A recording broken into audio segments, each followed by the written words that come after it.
Gracias, licenciado. Buenas noches. Doctor Juan Carlos Aguiar Chávez, pues un gusto tenerle en nuestro programa Radio Espacio 104.7 en hora 18. Justamente tenemos que decir, doctor Juan Carlos Aguiar Chávez, después de la Unidad Judicial Penal del Cantón Babahoyo, es erudito judicial en este asunto, así que es un placer, como siempre, tenerle, doctor, en este medio de comunicación. Buenas noches. Muy buenas noches, doctor Carlitos Cárdenas, también al compañero que se encuentra en San Miguel. Un gusto para mí haber aceptado la invitación de parte de ustedes, tomarlo en cuenta para estos temas que son interesantes y que generan debate y que generan también curiosidad a la ciudadanía. Que bueno, nosotros tenemos la vista de la parte jurídica y la población tiene la vista de actuantes como ciudadanos, ¿no? Entonces es importante compaginar estos dos puntos de vista para que la gente entienda un poco cómo se está manejando esta situación en relación a lo que vamos manejando la pandemia. De mi parte, un saludo para todas las personas que nos están escuchando por este prestigioso medio de comunicación. Gracias, doctor. Pues iniciamos así ya esta entrevista bastante importante e interesante. Doctor Juan Carlos Aguiar, este efecto de la pandemia, pues acá ha venido causando algunos tipos de problemas. Entre ellos, pues por la represión que ha habido de parte del gobierno, digo represión en el asunto de tener el cuidado con la ciudadanía, pues ha obligado a que mucha gente permanezca en sus hogares y hay gente que ha incumplido justamente la movilidad, la movilización como tal. ¿Cómo van los procesos que ustedes han manejado dentro de lo que es el cumplimiento de lo que dice el artículo 282 del Código Orgánico Integral Penal, en lo que es el incumplimiento de orden de autoridad competente, doctor? ¿Cómo han manejado ustedes este asunto?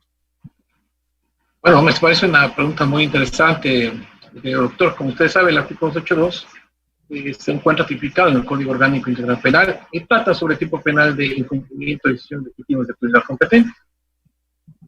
Este tipo penal versa sobre la persona que incumpla órdenes, prohibiciones específicas o legalmente debidas dirigidas a ella por la autoridad competente en el marco de sus facultades legales, está sancionada con pena privativa de libertad de 1 a 3 años. Ante esto, debemos referirnos que existe decreto ejecutivo, bueno, que feneció, ahora ya lo ampliaron por 30 días más, el 1707, en el cual efectivamente se establecía el estado de excepción por la emergencia sanitaria, ¿no? Esto establecido en el marco del artículo 174 de la Constitución. Aquí también se reguló parte de la, se restringe, no todos los derechos, sino se restringe algunos derechos, en este caso a la movilidad, ¿no? La individual de las personas, y para eso se estableció el toque de queda. Y determinó la Fiscalía General, pues, de que si se incumple el toque de queda, esta idea, conduciendo a lo que sería el artículo 282. Recordemos que la Fiscalía es el titular de la acción penal pública, nuestra Constitución lo dice así, en el artículo 195, entonces, ella es la que adecua los hechos, ¿sí?, al tipo penal. Esto se llama el ejercicio de sumisión, de los hechos que están realizando esas personas, que lo adecuan al artículo 282. En este orden de ideas, pues se tuvo algunas personas con ese incumplimiento, por el 282. Recordemos también que después viene la sumisión de plazos y términos en casi en todas las materias.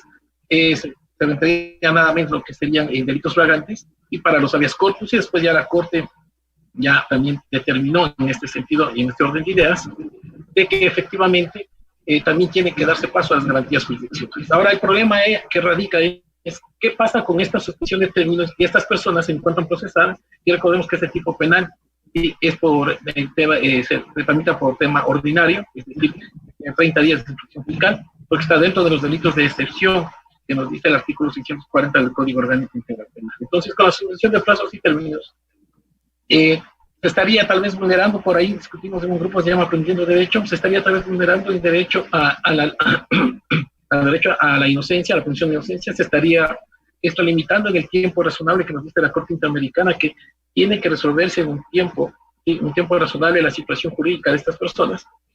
Y todas estas incongruencias también nos han venido a determinar que la Corte Nacional también dice que los jueces de primera instancia son responsables de la caducidad de la prisión preventiva. Entonces, en este orden de ideas, ¿qué es lo que está pasando, no? Ha determinado también la Corte Nacional que en delitos de hasta 5 años no sea prudente dar la prisión preventiva. Pero la prisión preventiva también tiene ciertos lineamientos, como ya los hemos establecido en charlas anteriores, especialmente determinar el test de proporcionalidad en la parte de la idoneidad, que se tiene que evitar el peligro de fuga. Entonces, en este orden de que estamos hablando, se tiene que analizar muy bien la prisión preventiva, pero no es que para toda persona que cometa un ilícito, se le debe dar una medida alternativa. Se debe analizar bien lo que es la prisión preventiva. Lo que ahora se trata de subsanar es dar una sustitución a la prisión preventiva por una medida cautelar menos drástica, como por ejemplo la prohibición de salir del país o la presentación periódica, que eso es lo que se estaba haciendo en este momento aquí en el Cantón Babahoyo. Realmente, doctor, es lo que se debería de hacer, así lo dice la Constitución de la República, ya que es una medida excepcional y de último ratio, pues justamente la prisión preventiva. Muy acorde su comentario en relación a este tema y en buena hora que se estén manejando este tipo de situaciones. Una curiosidad como abogado y en libre ejercicio, y obviamente bajo el término de lo que hemos venido conversando con usted, doctor, dentro de este procedimiento, hablando de los términos y plazos, al existir una dualidad, porque justamente estamos en un estado de excepción en el que realmente no existen los mecanismos y los medios como para la defensa plena en muchos procesos. ¿Cuál es el avance o la posterior nulidad de ciertas situaciones que se tomen, tanto por esto de los términos y plazos por el aplazamiento, en la vulneración de derechos al debido proceso como tal, y lo que es en sí el derecho a la defensa, en síntesis, doctor? Claro, hemos abierto nosotros espacios de debate en varios grupos que tenemos, tanto por WhatsApp como por Facebook, y se analizan justamente estos temas, no con el ánimo de generar expectativa en el ámbito jurídico, sino para encontrar soluciones viables. Y en este sentido, pues, efectivamente se afectaría el derecho a la defensa. ¿Por qué? Porque se supone que dentro de la instrucción. Bueno, parece que tenemos algún tipo de inconveniente. Se deben términos que después se convertirán en prueba plena en la audiencia de juzgamiento. ¿Aló? ¿Me escuchan? Sí, estamos escuchando, doctor. Entonces, en este sentido, pues,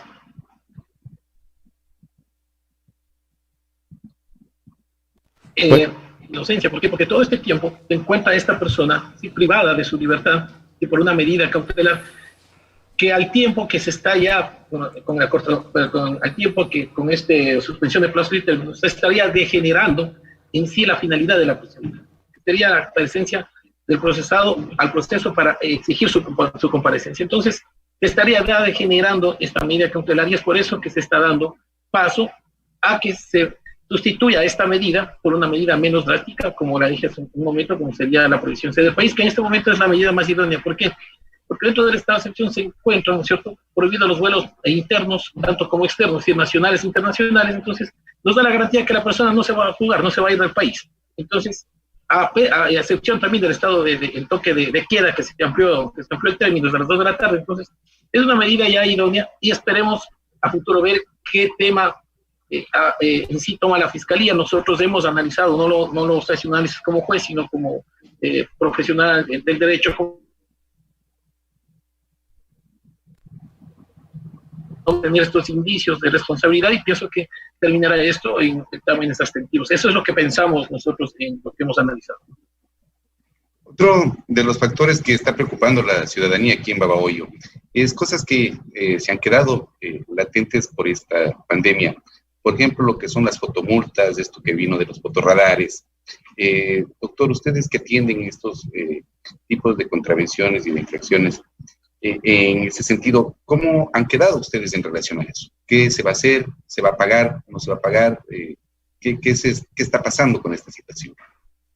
Claro, bueno, entonces tenemos que analizar dos cosas aquí, ¿no? Primero, la suspensión, como dijimos, de plazos y términos. También suspende la tramitación de lo que sería de las contravenciones de tránsito que se han presentado y que se están sustanciándose. Entonces, hasta que tengamos directrices del Consejo de la Judicatura, eso tendrá que suspenderse y por lo tanto también se suspendería, en este caso, el pago de la multa porque está en apelación esta contravención, y tendríamos que esperar a que se restablezcan los plazos y términos para efectivamente convocar a las audiencias y determinar pues si se ratifica la inocencia o se declara la culpabilidad.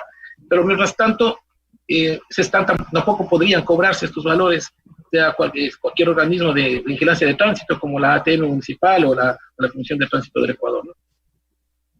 Y pues justamente en relación a estos temas que se han dado en el incumplimiento de las órdenes de los carros que han sido detenidos, pues una vez, en el caso de reincidencia, que era una multa de $100 primero, luego de un salario básico, luego la retención del vehículo. Ha habido gente que ha incidido en eso. y quieren sacar su vehículo.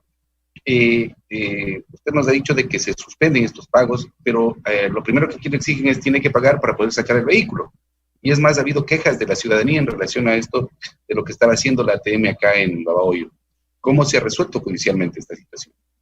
Claro, bueno, recordemos que aquí existe una resolución del COE, ¿sí? Una resolución que creo fue del 24 de marzo, que es una resolución del COE, que ese es un acto administrativo, no es un acto judicial, ¿no? Es un acto administrativo, y que le da la potestad a los gobiernos autónomos centralizados de sobrellevar y cómo van a aplicar las multas. Efectivamente, se dice que si alguien violenta el toque de queda, será una multa de $100, posterior un salario básico, son 400, y la tercera que dice prisión.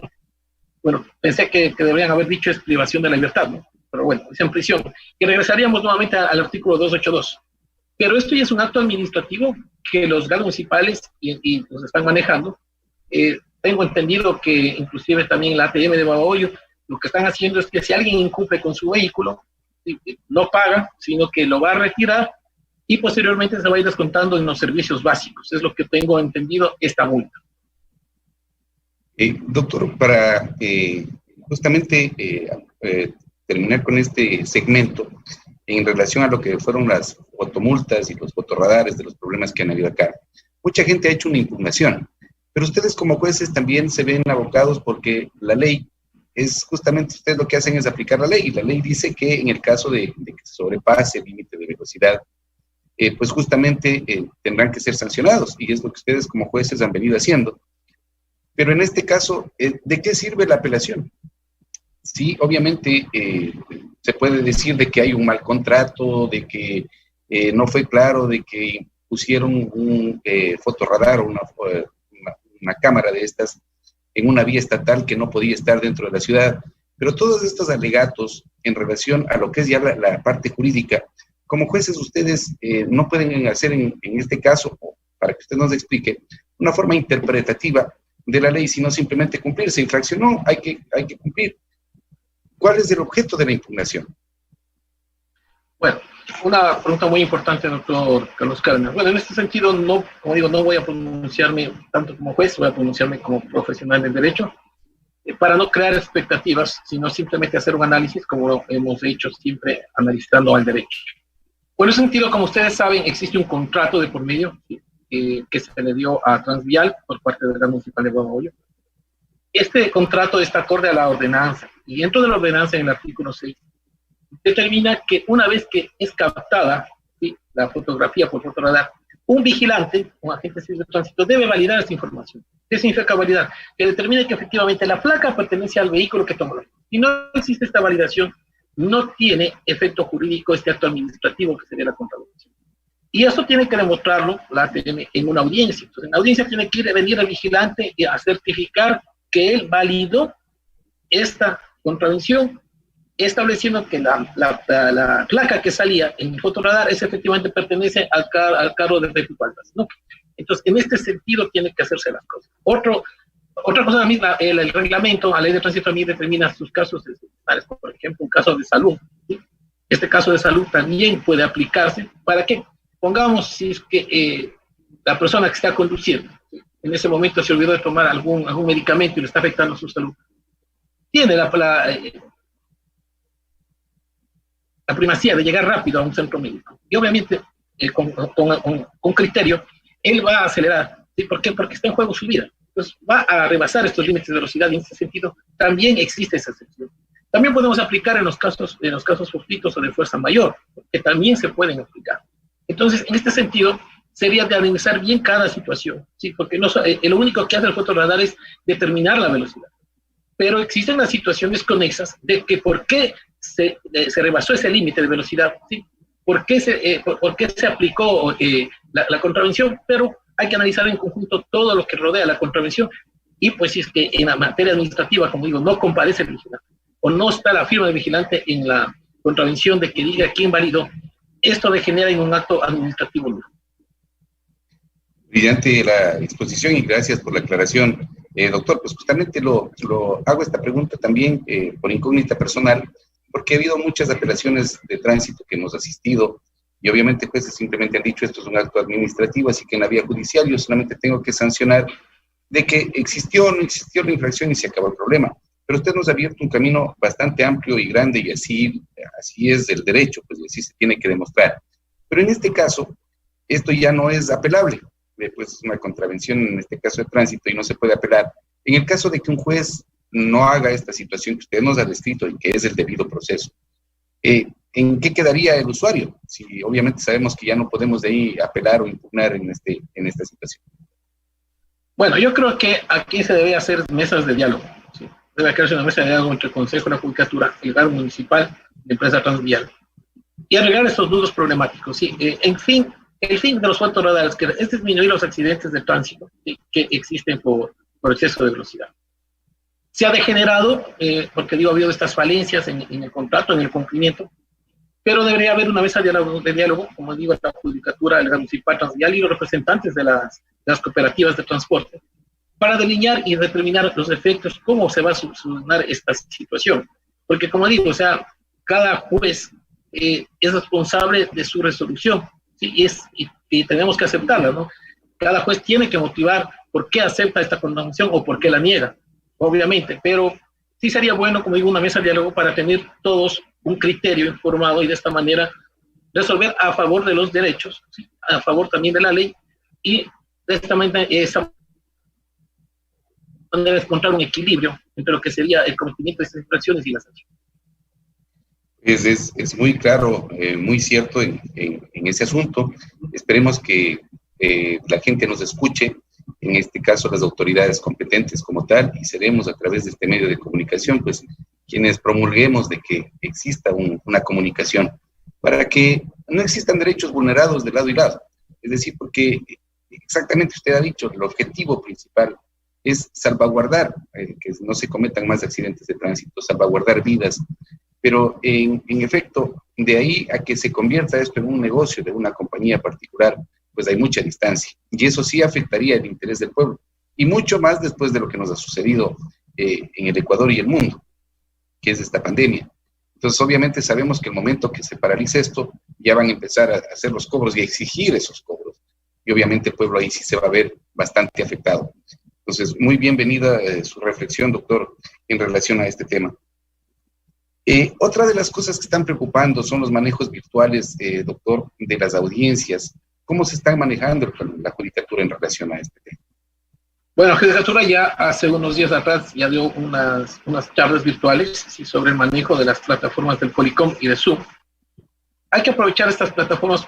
Bueno, tenemos que ir evolucionando. El derecho va de la mano con todas las ciencias, digo yo, y también con la tecnología. Ya debemos ir evolucionando. Se quiere ya pasar a la digitalización del derecho, es decir, que los abogados ya no vayan con sus escritos a las unidades, sino que simplemente este escrito lo digitalizan, envían a la página del consejo, se realiza un sorteo interno y aboca conocimiento el juez, y todo se va a manejar de esta manera, que sería lo más óptimo y lo más viable.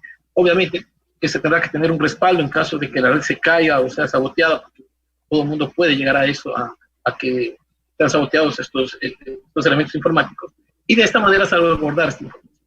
En relación a esto, yo creo que ningún país del mundo estuvo preparado para un cierre de actividades.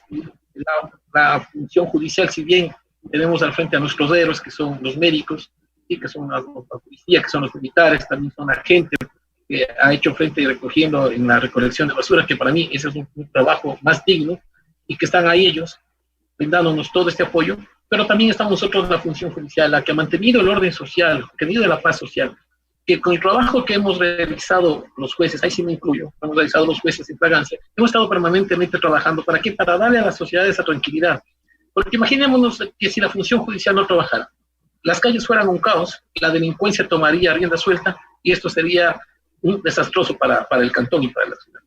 Entonces, en este orden de ideas, yo creo que debemos tomar conciencia también del trabajo fructífero que están haciendo también la función judicial, que está haciendo los demás órganos que están comprometidos para ver si salimos de esta pandemia que se ha extendido demasiado.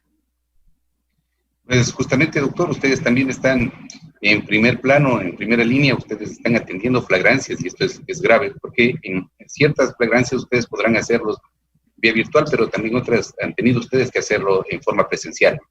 En esto, la Judicatura, ¿cómo ha actuado? ¿A ustedes tienen los equipos de bioseguridad necesarios? ¿Se han tomado las medidas, en este caso, de distanciamiento? ¿Cómo se están manejando?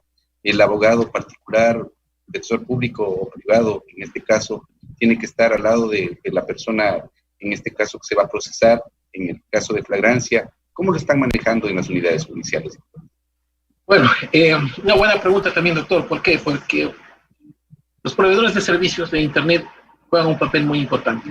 Y en esto hemos tenido problemas de conexión, no por la implementación del sistema Polycom o de Zoom, sino justamente por los servidores de Internet.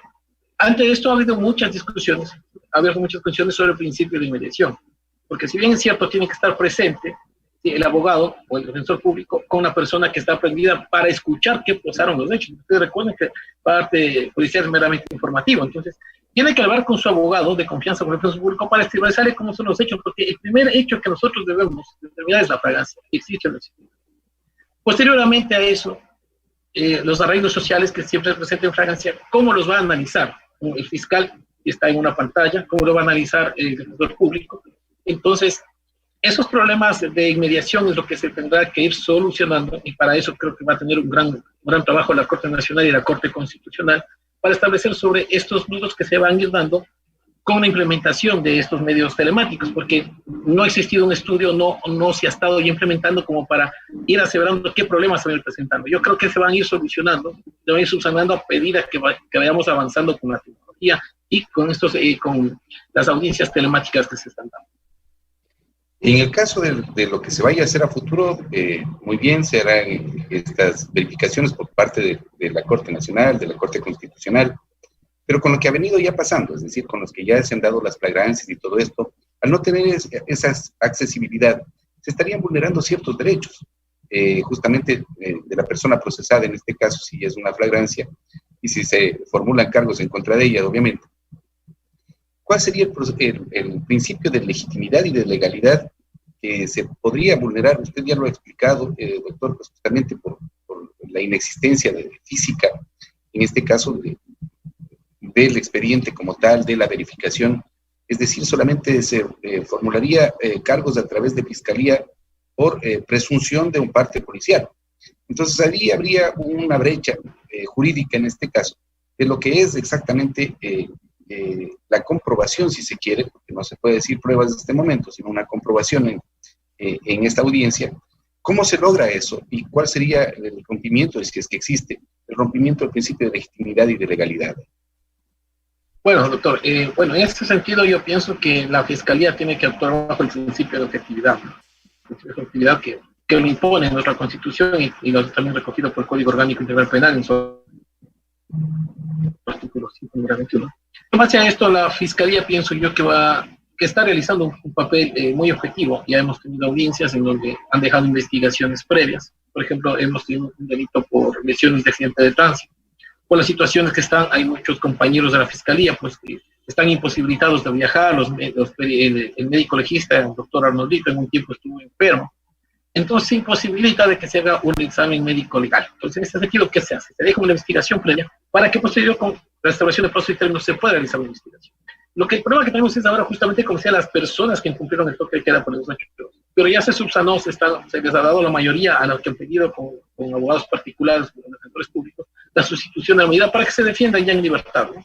Por eso también evitamos el hacinamiento, con eso podemos evitar también que estén lejos de sus familias, y de esta manera ir subsanando tal vez, no digo estos errores, sino estos procedimientos que se han ido dando a beneficio, obviamente, de la ciudadanía, ¿no? Doctor, son las 18 horas con 52 minutos, tenemos 8 minutos para culminar pues con nuestra interesante entrevista. Dentro de estos, ustedes están manejando lo que son procedimientos directos, procedimientos abreviados. Estos procedimientos, ¿cómo se han venido dando? Se han venido dando en forma telemática, en forma presencial. ¿Cómo ustedes lo han venido realizando, doctor? Bueno, en relación a los procedimientos directos y ordinarios que han nacido en Francia, están suspendidos, ¿no? Están suspendidos justamente hasta que se establezcan los plazos internos. Lo que se está trabajando son las garantías jurisdiccionales y los delitos que son considerados flagrantes. Es lo que se está considerando. Obviamente también paulatinamente se está ya regresando a las actividades, ya lo hizo la Corte Provincial en este sentido desde la semana anterior, y se está precautelando efectivamente es la caducidad de las prisiones preventivas. ¿Para qué? Para que se resuelva la situación jurídica de estas personas, porque muchas personas pueden llegar con dictamen abstentivo o en una audiencia después, a posterior va a ser que se le ratifica la inocencia. Entonces, si se podría realizar esto ante relación con una audiencia elevatoria y preparatoria de juicio, pero tendría que hacer. Entonces, en ese sentido, estamos evacuando estas audiencias para que no se vaya a la caducidad de la prisión preventiva, y obviamente se está ya haciendo un trabajo también interno, tenemos un trabajo interno también para poner el trabajo de los jueces y de toda la función judicial al día. Están despachando sentencias que cuando ya se restablezcan los términos y plazos van a ser subidas al sistema. Se está también despachando lo que son escritos, es decir, se está realizando el trabajo activo para que cuando ya se restablezcan las funciones, nuevamente sentencias que tal vez se quedaron sin resolver cuando se entró la pandemia ya tengan su respuesta efectiva los sujetos procesales. Es bastante interesante la preparación ya de los medios digitales en este asunto de lo que es ya la aplicabilidad de la justicia. Doctor, ¿usted considera que la judicatura, en este caso, usted como juez y como garantista, está protegiendo los derechos de los usuarios, en este caso, en la forma virtual? Pues justamente ya las cortes provinciales están empezando a funcionar, se van a dar, es factible que se den audiencias, en este caso, ya de juzgamiento como tal, que son ya más graves, en las que hay que presentar pruebas, testigos y todo lo demás. ¿Se está dando ese tipo de garantías? Sí, o sea, yo pienso que la garantía está dada. ¿Por qué? Porque tenemos, como digo, la Corte Interamericana de Derechos Humanos nos ha determinado sobre el plazo razonable. El plazo razonable significa que una persona, en el menor tiempo posible, tiene que resolver su situación jurídica, sea con una sentencia de carácter condenatorio o con una sentencia ratificatoria de inocencia. En ese sentido, la judicatura está trabajando justamente en eso. ¿Para qué? Para que las personas se cumpla este tiempo razonable y ya tengan una solución viable a su problema jurídico. Y yo pienso que la judicatura está haciendo un esfuerzo enorme, y recordemos que en todas las instituciones públicas se ha recortado el presupuesto económico, entonces es una limitante para todo el Consejo de la Cultura a nivel nacional, pero se ha ido subsanando objetivamente con cursos online, se ha estado subsanando también con mesas de trabajo que viene desde la cabeza, desde la Corte Nacional, incluido el Consejo de la Judicatura. En los horarios, doctor, justamente que han tenido ustedes que de pronto hasta extenderse, ¿cómo se han venido manejando? Ustedes, entiendo que hay días en los que ustedes tienen que manejarse con mucho más horarios de frecuente por esto de las flagrancias que han tenido. ¿Cómo se está manejando esta situación en la unidad judicial? Bueno, se está manejando con un horario de 8 de la mañana a 1 de la tarde, sí, para un poco ayudar con el distanciamiento.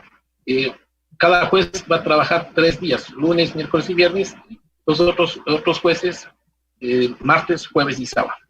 A partir de la 1 de la tarde ya viene el teletrabajo, ¿sí? para todos, y también se respetan lo que serían los turnos de flagrancia, es decir, aparte del teletrabajo que cumple hasta las 5 de la tarde, tiene que cumplir su turno de flagrancia hasta las 12 de la noche, o el turno de flagrancia de 12 de la noche, 8 de la mañana, incluidos también los fines de semana. Entonces, de esta manera se está garantizando efectivamente el acceso a justicia. Doctor Juan Carlos Aguiar, pues justamente ha sido un placer tenerlo acá con nosotros en esta entrevista tan importante, tan interesante e informativa para la ciudadanía. Son las 18:57 en Radio Espacio 104.7. Doctor Juan Carlos Aguiar, su mensaje final a la ciudadanía. El mensaje a la ciudadanía, pues, que tengamos fuerza, que respetemos la ley en este sentido, porque todos somos responsables para salir de esta pandemia. Y creo que lo que está haciendo el Estado, lo que está haciendo nuestros héroes, como les digo yo, a nuestros médicos, a la Policía Nacional, a los militares, es justamente para evitar la propagación de este virus. Y creo que si somos disciplinados, pronto saldremos de esto. Y nada más que decirles a todo el país que Dios nos bendiga, que nos proteja y que vamos a salir de esta pandemia todos victoriosos. Juan Carlos Aguiar Chávez, pues ha sido un placer tenerle en los estudios de Radio Espacio 104.7. El tiempo siempre es nuestro limitante. Sería muy interesante, y espero que así sea, volverlo a tener en nuestro medio de comunicación para poder seguir informando a la ciudadanía. Queremos agradecerle eternamente por su presencia, doctor. Un placer, una buena noche. Continuamos con muchas gracias, muy amables. Gracias, doctor. Bueno, muchas gracias a Carlos Cárdenas desde nuestra oficina de Babahoyo. Y yo creo que es necesario de que nosotros vayamos estableciendo todos estos nuevos temas que tienen que ver con los temas judiciales. Gracias también al doctor Juan Carlos Aguiar, él es juez en la ciudad de Babahoyo, quien también